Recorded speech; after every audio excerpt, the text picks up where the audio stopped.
by ensuring a wide diversity of species in the garden, both plant and animal and wildlife, you can prevent the unnatural build-up of any one species, okay? So the greatest way to illustrate that is, if you like, if you look at the most common garden problem in Britain and Ireland, it's slugs and snails, okay?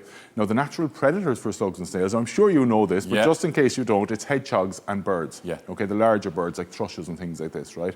But unfortunately, what a lot of us use to control slugs and snails are these desperate, horrible slug pellets. And the reason I describe them as desperate and horrible is because many of them contain a thing called methaldehyde, which will kill the slugs and snails, but also their predators, the birds and hedgehogs. The slugs and snails numbers will increase far quicker than that of their predators. So we shouldn't be putting any of that stuff out. We shouldn't be using any of these. We should be getting the birds in to take care of it. Correct. And the hedgehogs. And maintain that balance. It's also like a natural balance. If you have greenfly in your roses, you go out and spray it with some horrible chemical, which will also kill the ladybirds, which are their predators. The greenflies' numbers will increase, and there you have this unnatural increase in one species. How do you get rid of the greenfly? Because I remember before chatting to you about, was it garlic inside in water? Correct. Garlic with water is a wash would prevent the greenfly. Now, if they're on it already, try and introduce ladybirds. Again, it's this natural balance. You can create safe places for some ladybirds to overwinter. The garlic wash is a great one. Best thing of all to do, if it's a light infestation, go out with the secateurs and just prune it off. Take it off. A bit of hard work and where you go. And it'll pay off. Because if you're getting the birds and you get the bees in as well, and if you have say apple trees and so on and so forth, they'll pollinate the trees. So it's all connected, Peter. It's all part of the tapestry. And if you look at this skimmia, which I'll talk about in a second, but like earlier this year, in other words February, March of this year, that was in full flower, feeding the bees, and now it's feeding the birds. Okay. And one of the ways, I suppose, of making sure that your garden is a safe haven and that you are working with the natural balance is to provide plants like this which will give sustenance to birds and other wildlife, but also to leave up things like nesting boxes. And if you look at these plants, they're buried plants. I know if you look at the plates here, it looks like I'm doing a piece for kind of Healthy Eating Ireland or something like this. Well, it's healthy eating for the birds. For the birds, but dealing first of all with the food you can grow, if you like. Now, this is a skimmia. It's a skimmia called Pabella. Without getting too far into it, it gets to about 1 metre in height, spreads about 1 metre, but it's a lovely evergreen shrub in the garden anyway, Dahi, right? Peter, I have a tree in the garden, right, with berries just like that. No, it's a big, huge tree. Would they be related?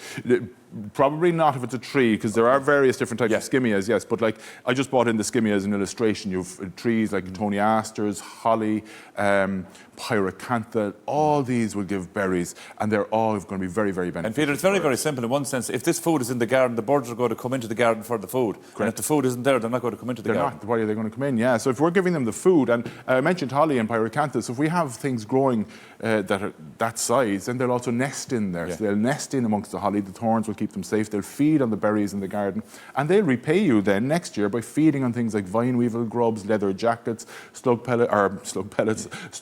and snails, all these things which cause trouble. Again, it's about, in the first instance, creating or restoring the natural balance and then maintaining it. It's not rocket science, Dahi. I might make it sound confusing, but it's not. No, it's straightforward in one sense. So we have the feeders then as well, and certain feeders will kind of serve certain birds as well.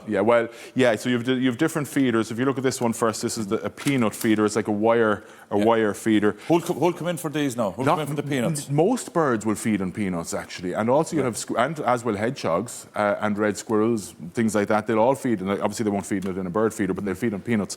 So peanuts are very high in the fats and minerals and things that a lot of the birds are going to need to get them through the winter. It's a fabulous, fabulous food for the health benefits.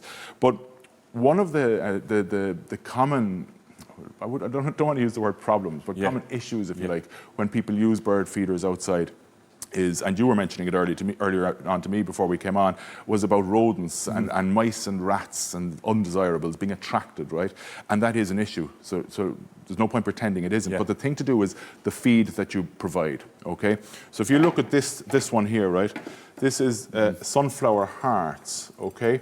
Now, sunflower hearts are different, if you like, to the normal just sunflower seeds. Because the sunflower seed, the bird will come and feed on it, it'll throw out the husk and the chaff, it'll just drop it on the ground, right? And that's what draws the rodents. Okay. This will be eaten. There'll be no waste here. No waste. Okay. Exactly, no waste. Healthy eating, that's what I'm talking about. I found as well, because years ago I learned this lesson, Peter, that I had a bird feeder and the birds would come and it was hanging over the tarmac and the birds would poop onto the tarmac. So I moved it over into the grass. The last one then is your Niger seed. Now, the Niger seed, again, it's loved by a lot of the goldfinches and tiny other little birds, finches. the smaller birds, And, like, it's so beautiful. Like if you use a feeder like this one, this will attach to the window. So you can actually, you're sitting in your living room or your kitchen or whatever, you fill it with your seed and you see the birds. I defy anyone not to smile when they see it, you know.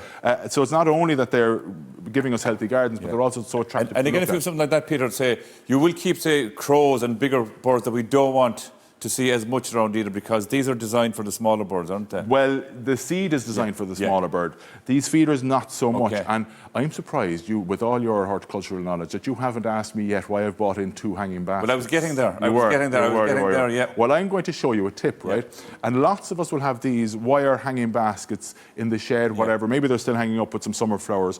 But a lot of these will be put to bed, if you like, for the winter months. Now, we will talk later about what you could put in them for the winter, but here's a tip I want to show you, right? And it's just that. Now, this will take me minutes. As the fella says, talk amongst yourselves. Talk amongst yourselves, I'm just going to show you a very, very quick, simple tip to make what the feeders protected, if you like, against the larger birds. So if you have grey crows, magpies, any of these guys that are bullying your smaller birds, right, you can get squirrel-proof and big bird-proof feeders, but they're quite expensive. And if you already have this... why not use them? Yeah, and if you do, please do send in the pictures, or make a short video of it and send it in to us. Yeah, we'd love to see this. Maybe you'll be next week's green hero.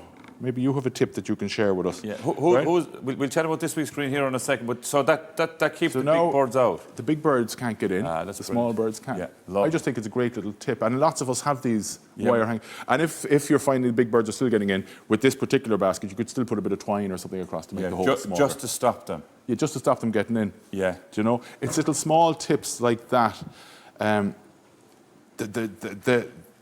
We have everything there. Do you know what I mean? Just to use it. There's no need to be going out buying special ones. No. You have all. You have all what the we have in the garden, and we make the gardening so confusing. No, I'm talking about that. Look at this. This is a nesting box. That's nice. But isn't it a conversation piece on its own? Yeah. A little pagoda nesting box. You can get the most simple made from brushwood, or you can create little ones of your own, or you can get very ornamental ones. And I thought with the C word around the corner, it might be a nice thing to give as a gift to somebody. It certainly is. You mentioned the green team, Peter. Who is our green team hero for this week? This week's green hero is a lady by the name of Angela Lee, and the reason we went for her, it's nothing to do with gardening actually, but what we're trying to do with the green hero is to illustrate how everybody out there can do some small thing just to be more sustainable. It might be to do with the garden, it might not. And Angela, what Angela's thing is, as you'll see there on the screen, Peter? That's all garden furniture made from pallets. Oh, brilliant. Right? She's upcycling, she's preventing waste. I think she's created a gorgeous garden space. She's actually created an outdoor TV screen in her garden, all from pallets.